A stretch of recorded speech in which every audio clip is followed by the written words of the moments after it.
Welcome everyone to the podcast that we're doing from the exhibition floor from this year's BAPCO annual event. My guest this time is Aaron Page, who is a consultant at Actica Consulting. That's right, isn't it? It is, Yes. yeah. I mean, do you want to kick things off by introducing yourself in a better fashion than I ever could? Absolutely. So I'm a principal consultant from Actica Consulting, and I specialize across airwave devices, control room technology, and increasingly the whole world of AI, artificial intelligence, which I'm hoping to be able to speak a little bit more about today. You pretty much run the gamut of interests, don't you, across the sector? Yes. Back in November 2024, we've released the BAPCO white paper on AI for public safety. And since then, I had the pleasure of being awarded the Ian Thompson Bursary in 2025, which I've used that to really start to explore about how do we really do implementation of AI in the public safety sector. Because from my perspective, there is this huge paradox when you start talking about implementing AI.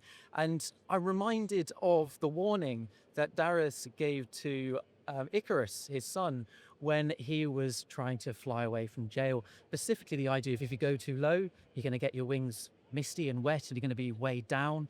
If you fly too high, you will melt your wings and you're going to go crashing down into the floor. In many ways, AI is actually really, really similar. If you move really slowly, you're in danger of your opposition if you're more of a private sector, or just purely the missing of opportunities that you could be acting upon. Or perhaps in a worst case scenario, your teams, your staff actually end up using AI in an unregulated, uncontrolled fashion because they're bored of waiting for you to bring it in to their space. Now, the opposite, if you move really quickly, you won't have your frameworks, your governance, your control and management that ensures that AI is safe, stable, and actually useful for the organization. So you have a really different set of challenges. That middle ground, if you can fly in the middle, then you're most likely to have the success you need because you'll take things seriously and with intent.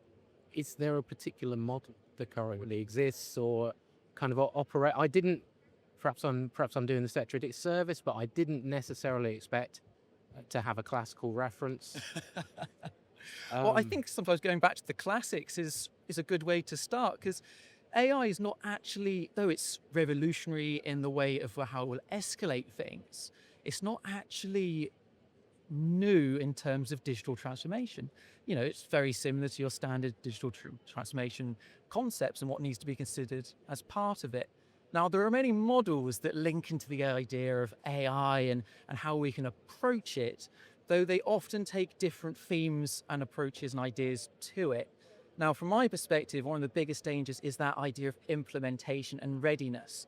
So before you actually start doing anything, is this idea a good idea? And are we actually ready to successfully achieve it if we move forwards? Because what we'll find is, and this will come up more and more as we move forwards, AI is really something that sits on top of your current capabilities. If you've got good data, then you're in a good position to use AI. If you've not, all it's going to do is escalate and elevate the challenges that perhaps are more simmering under the surface. So you really want to bring those concepts up. Now, in terms of looking at models, I've actually been, as part of the Ian Thompson Bursary, exploring a model specifically for bringing forwards AI implementation. And for this, I brought forwards what's known as, or I'm referring to as an LCO model: legitimacy, capability, and operability. Quite a straightforward three concepts. Now, legitimacy is all about that idea of, can we, should we, what's the ethics, what's the legal, what's our objectives, does this align to what we need to do? And if it is, and we passed our first test, it's very binary. Either it's doable, it meets the legal regulations and the ethics, or it doesn't. Yes. There isn't really a middle ground on that. But if it does pass, we can then start asking ourselves the question of, does our capabilities enable us to actually deliver this? Do we have the internal? Do we have the partners? Do we have the hosting, the hardware? Do we have the data quality, the maturity to actually start sitting on top of this without having issues and giving bad quality responses, whatever that might look like for the solution you're exploring? And then on the other side of it, actually operating. You've built this, you've developed it, now your team's going to use it. Have they got the skills, the knowledge, the know-how? Have they been brought on the journey to actually get us onto that field of BAU? And similarly, does the organization itself have the ability to version control models? Because a lot of the time we're going to keep training and keep developing. How do we actually maintain that sort of status? So for me, it's organizations, when looking at implementation, it starts before you get on the shop floor and before you start even signing contracts. Can we actually pass the checks that mean that we're not going to suffer later? We're not going to hit a roadblock and say, oh, well, we didn't realize that our data wasn't in the right format, available, APIs, all of that sort of thing. Do you find, I mean, in terms of your experience with UK emergency services, is that how they're engaged? Is that the way they're engaging with the technology? Or yeah, from my perspective at the moment, I think people are quite nervous. And I think that nervousness comes from the fact that people don't fully appreciate yet what they need to do to be ready. Because they've seen things in the news, they've seen some negativity come out. So there is examples of predictive policing that's been done, and they've had some negative responses. That's across America and the UK. Because of the ethics element. There wasn't perhaps enough questioning of how it was approached or how broad the data was in terms of covering different groups and those sort of situations. So it comes back down to that question of, well, if we ask the question at the beginning, do we have enough data to reasonably look at all the different groups we want to look at before we start this activity? How do you know when you've got enough? It's like a potentially stupid question, but how do you know when you've got enough data? Well, I think that part of that is the case of balance. If you have too much in one area, then it's going to be, what's the right word? Biased to that group, to that data set. For example, if you're looking at gender and if you only have males involved, well, then of course it's not going to know anything about females. So you have to sort of understand that balance and ensure it's as reasonable as possible across the entire spread. Okay. Are we talking primarily on the front line or the use of the emergency the use case for emergency services that I'm coming across a lot is in control room, whether it's transcription technology, translation, that kind of thing. Absolutely. It's relatively easy to roll out, or what would be the process given the framework and the context we've been talking about, and you've been talking about? Is that relatively easy to? You would think it's quite low risk, so at least comparatively. Absolutely. So there's different risk levels, right? If you're doing something that requires a lot of your data to be used, then your maturity of the data is going to be so important. If we're focusing more on a transcription or translation environment, you're going to depend on a third-party model. So you're actually outsourcing a good amount of that risk. Now, the thing you've got to remember now is you're going to be running on live data. So you're probably going to be taking a call, you're going to be recording it, you're going to be passing it through some sort of system, AI, etc. And then you're going to be probably saving the output of that as well. So when we're thinking about translation, transformation, all those sort of elements and actually implementing into control rooms, it's that whole human in the loop concept. Now, we don't want to just be trusting our AI solutions to write everything for us because, if you've got strong accents, that could really limit the understanding of the AI. It could spell things in interesting ways, just completely misunderstand the context of what's being said, and therefore cause you significant issues when you come to review it in perhaps weeks, months later. So there's always going to be that need for a human to actually be engaged whilst using such a system. Now, in the case of translation or transformation, you're going to be quite dependent on the translation part, but the transcription side of things is much more open in terms of someone just keeping an eye on it as they're going through the process, seeing what the key notes are coming through and seeing how that feeds in. Now, something that's been really interesting, I think a lot of organizations are possibly most excited by, is the element of being able to review their teams and provide them feedback that's useful and informative on the activities that they do. Because, typically there's a lot of calls, it's hard to give feedback on everything. AI could be an incredibly useful tool to support people in that way.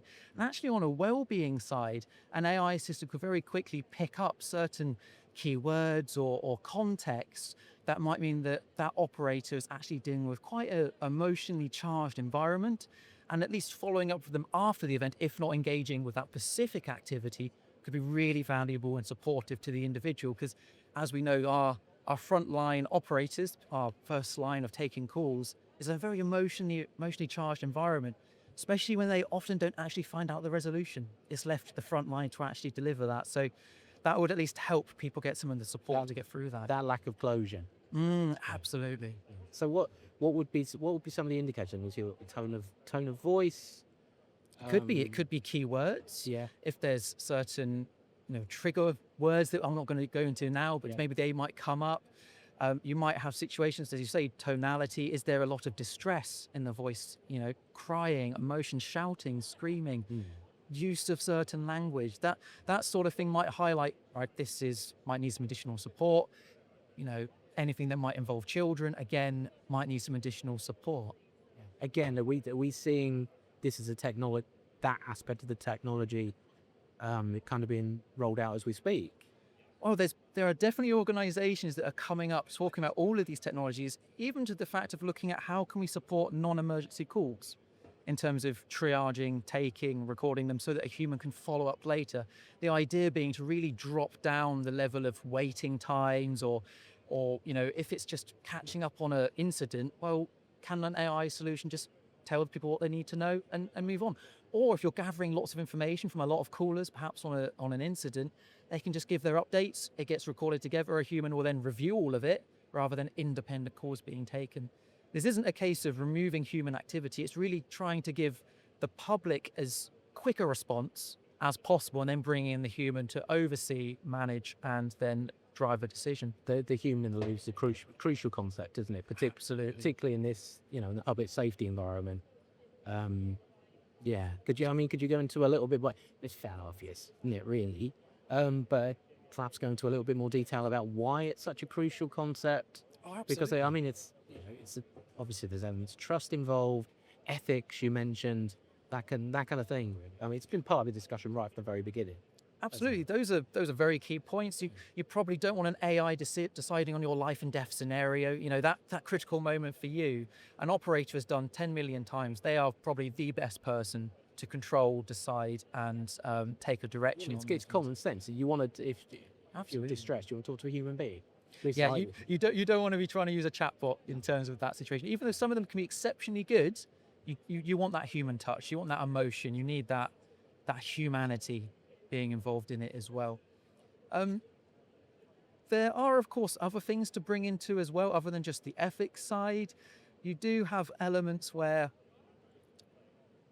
AI will be able to give us a lot of good answers on the data it has.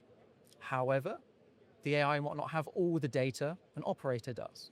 Now, depending on how you've developed your model and what feeds you've got into it, it might know about the weather, it might know about a general map, but doesn't know about elevation. And if elevation is going to impact your wildfire spreading, then you'll probably want operators to actually understand that so they can get to the right homes to get people out of those danger environments. Because obviously if the AI doesn't know this, then it's a significant flaw in its ability. There are certain aspects of local knowledge it's not possible to refer. Potentially, it really depends on what you feed the AI. Now, absolutely, we could feed the AI with everything, which is great, but we have to know there might be certain circumstances where we've not got that integrated, or that's not the purpose of the AI. So maybe it's very good at wildfires, but is it good at flooding? And there's various narratives you need to make sure that we understand to get the right answer. Wind direction and all that sort of thing. And, a Met weather site might have reasonable data, but is that the exact wind flows when you're actually in between some mountains and all of that sort of thing? How do those sort of things happen? Yeah. And there's that kind of information, I guess, has got to be, again, around wind flow and weather conditions. It's sort of got to be updated in real time. Absolutely, and there'll be people when they're on site, they'll be checking these things. The wind is going to push in that direction, right? Because the elevation change, we've now got a lot more wind down here, or because it's been funneled for a valley. If these things are relevant for wildfire, for example. Yeah. But there are many examples across all the sort of situations that you could potentially experience where if the AI doesn't know, then you have to be able to value your trust for it. So at the end of the day, this should be a tool to support operators in considering the risk profiles, the dangers, the concerns, guide them in a forward direction, because the analytics they can do is incredible.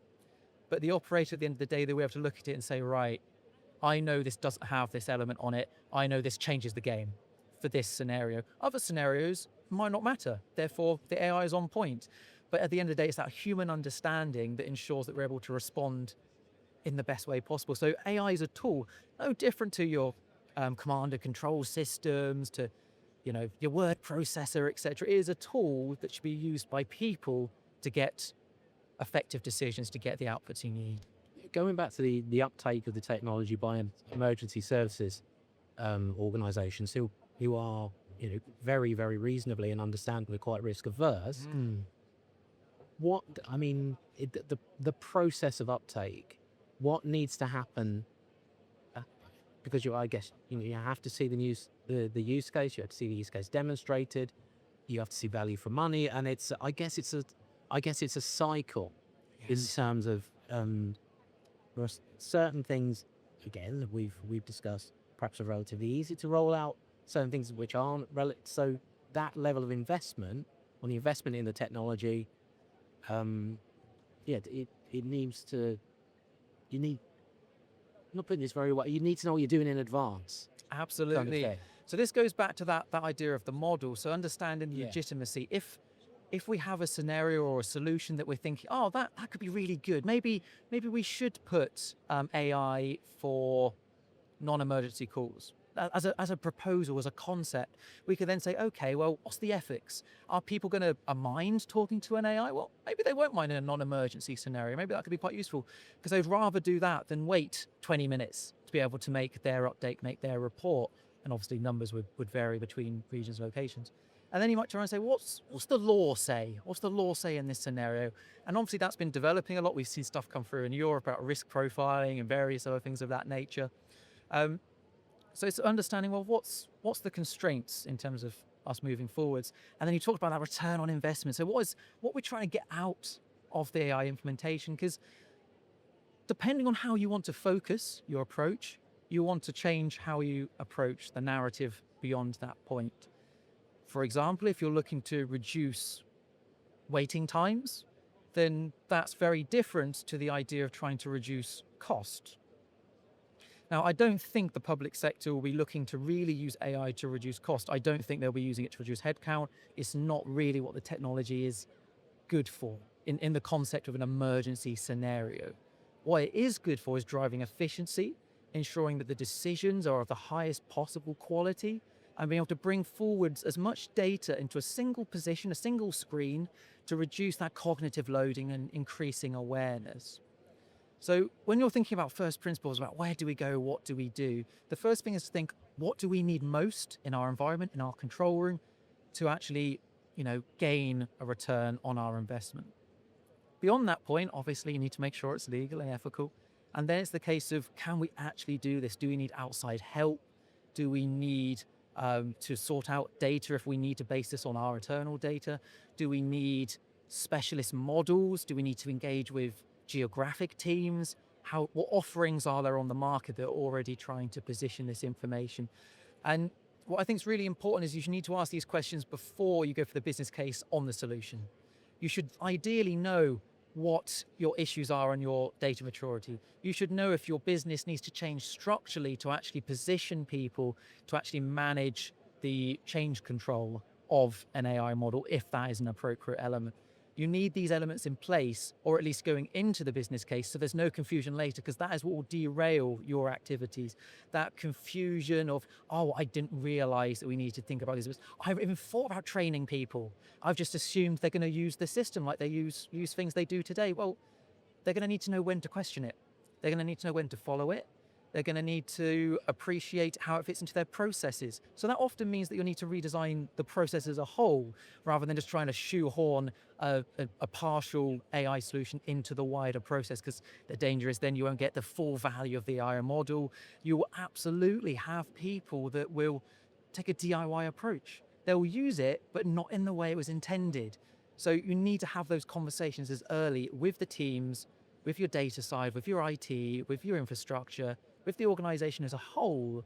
When you're looking at this now, I don't mean the entire organization, but what it's going to touch, and understanding how this fits in and what changes are going to need to take place. Okay, sure.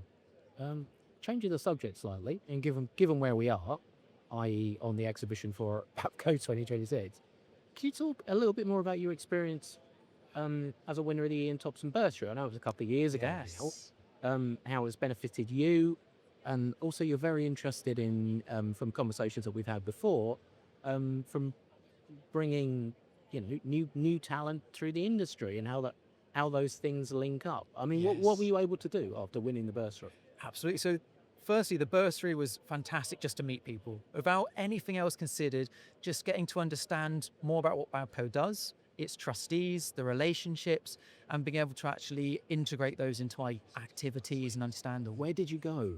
So, in terms of the conference I got to attend through the year and tops of bursary, I went over to APCO Canada. Nice. So, as a place, as a country, very, very, very different to how we are in the UK. They have so much land that they just cannot have signal on because there's too much land to actually provide coverage. So the way they operate is exceptionally different. They have a lot more satellite elements. The way they approach management of situations is very different. The way they have technology is very different. Their fire service, for example, is exceptionally different. It's purely volunteer based. They struggle much more on buying the most recent technologies from that perspective. So there's a number of things that I found really interesting from that environment. One was some really interesting presentations on how to reduce the amount of traffic on your mission critical talk groups by breaking down the groups in your control room. And they took a 4-group system into a 6-group system. They had to employ a couple more people, but the drop they saw in the actual traffic and the number of people listening to those messages dropped to actually offset it quite significantly. And what they're able to then do is get the value of a more, streamlined service to actually support and manage operations without any actual real increase in costs or loss of efficiency from that perspective. Now, a big part of my experience in Canada was actually asking them about how they're approaching AI and what are they doing. So I actually talked to a number of different police services, and some of them are very much the case of, we don't use it, we don't touch it. In fact, it's a walled garden. We've blocked all of our co-pilots on Microsoft 365. We don't use anything. And I actually presented a little bit about this model that we talked a little bit about earlier in terms of the importance of maturity, that if, that idea of fast and slow movements and what people are going to do around you if you don't have the right policies, if you haven't got put things in place. And that actually started to get these organizations to actually rethink a little bit about maybe we're being a bit too clamped down, because if people start taking things outside of a safe environment that you can easily implement with typical Microsoft 365 environments, you will end up having people going to external platforms, other models, and that data could end up in data centers across the globe. So you lose that sovereignty, you lose that security. So actually having those policies in place is so important. I guess from what you said, all volunteer emergency service. Is it all volunteer? Is it all For the fire service over there, yeah, they were well, it focused wouldn't be on that. police. Well, no, that's ridiculous. Police, yeah, they yeah, absolutely. But it's so in an all volunteer situation, I guess you could conceivably see somebody going, "Oh, there's a problem that I need to solve. I can just bring this technology in." It's kind of what you're getting at, isn't it? To an extent, yeah. So for the fire services over there, they're actually dispatched from the police perspective, so they don't have their own control rooms like we do in the UK. That obviously puts greater strain on the traffic for the police services that actually provide that support where they do.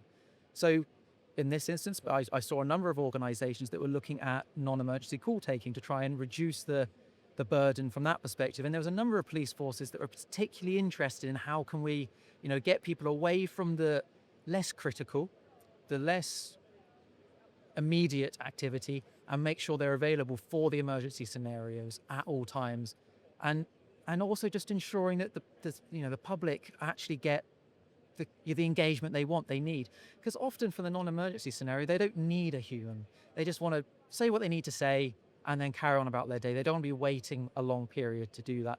And if you're doing active incidents or police inquiries, you really don't want to have people putting down the phone because they couldn't get through. It's the annual dinner. It's the BAPCO annual dinner, and the new bursary winners will be announced. Would there be anything that you would say to the new bursary winners, basically to help them make the most of what it is, the experience over the course of the next 12 months? I think focusing on the networking side, speak to your mentor, engage with people. When you go to the conference, talk to everyone, understand what they do. If you can, take the opportunity to present. I found that really rewarding, being able to talk to people internationally, understanding their problems, showing my perspective from the UK. And then the amount of people that actually spoke to me after doing the presentation was phenomenal. Really, really interesting conversations that can then come out of those initial activities. Now, I appreciate that people might be thinking, oh, I just want to go do the thing. Do what you can, do a little bit extra. Try to engage yourself with that group as much as possible and speak to the people leading that conference, because they'll have so much knowledge. They're so passionate because, they, like the trustees for BAPCO, they put all this effort in, all their time, all their experience and knowledge because they truly care. And because of that, they'll love to have a chat with you. They'll love to share their thoughts. And there is so much we can learn from our partners overseas in terms of what we can bring back here into the UK to deliver value in control rooms here, or in just how we operate, how we think. Okay, good. Thank you very much. Thank you, Aaron. I mean, I'm happy to leave it there if you are. Yeah, thank you ever so much. Really enjoyed it. Okay, me too.